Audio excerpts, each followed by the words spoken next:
Having been up all night, I find it is nearly dawn, the night's neon blue rosing as a vein flooded in with new life.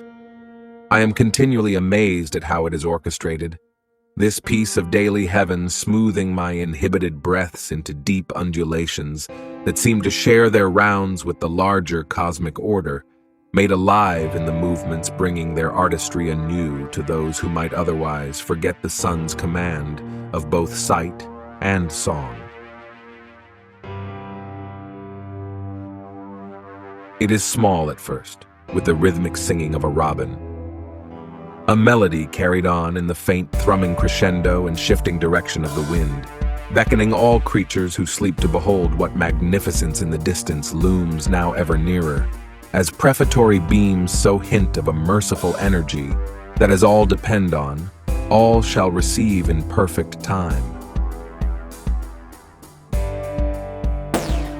Life unfolds, and there is no fascination I know that can compare to experiencing the wonders of the natural world. Man's factory has not made what nature can make. Unifying rhythms are realized through the methods of its own unfolding, the ardor of darkness dispelling in an orbit so timeless to our ancestors' needs that biology has itself encompassed it into cycles of movement and sleep. Freely now does the old Madrona surrender its bronzed arms to the reporters of the daylight, coaxed to shed off the cozy nestling of cultivated warmth at the bidding wings of a greater comfort. Instinctively does the beetle harmonize her spindly legs in movement, ventured across continents of sloped stone, whose terrains I will imminently attempt myself to master on a larger scale, though with 2 feet and a bit heavier a plodding step. Complex is this one slice in the splicings of time, meted and melded in the colliding of miniature worlds of habitats all interdependent, as one life amassed from the many. Here am I, in my stillness, a quiet and observing creature, one among these many. And here am I, an integral being within this portrait, in mind and body, one with this one life.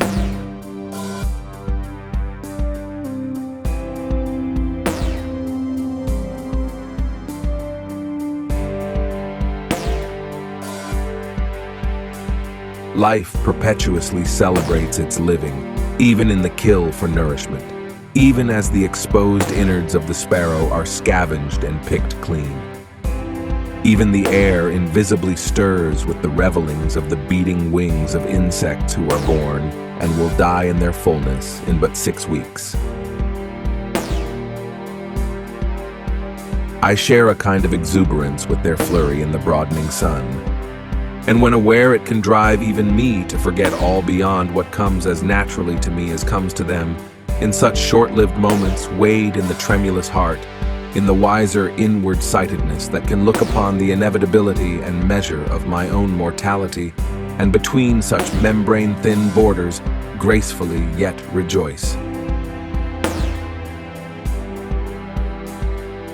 In what coheres these thoughts of birth and irrevocable decay, I have sensed beyond the hearing of my ears and the sight of my eyes at times the underlying musics, seemingly bound to the natural ways.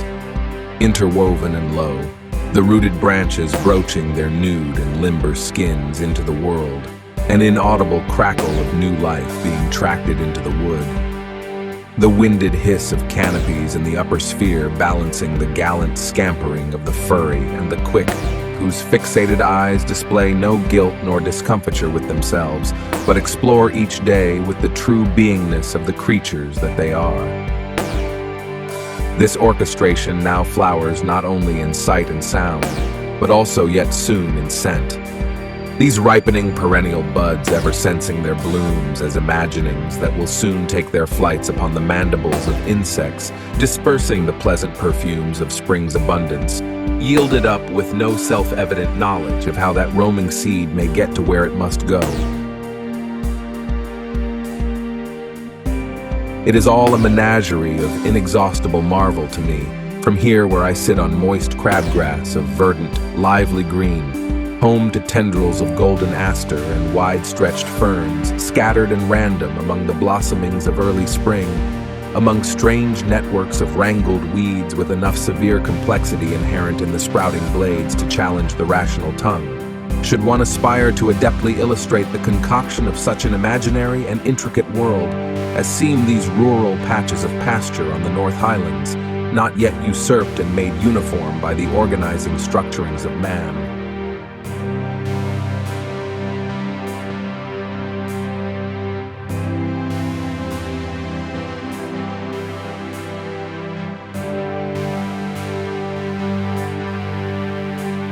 O abundance of life, by what salutation may one life greet you? What word or poem may give benefit to your description? Now, as night has given cause to surrender its twilight solitude, and the sun takes again its prominence on the throne heralded in a bluing bliss of indigo cresting the eastern peaks, what can the birds do but sing? What may the wind do but roam like a serving spirit? And what may I do in this movement of sonic and sensual marvel, in this living painting brushing brightly into my consciousness with the wild sprightliness of life, but watch and listen, forever astounded.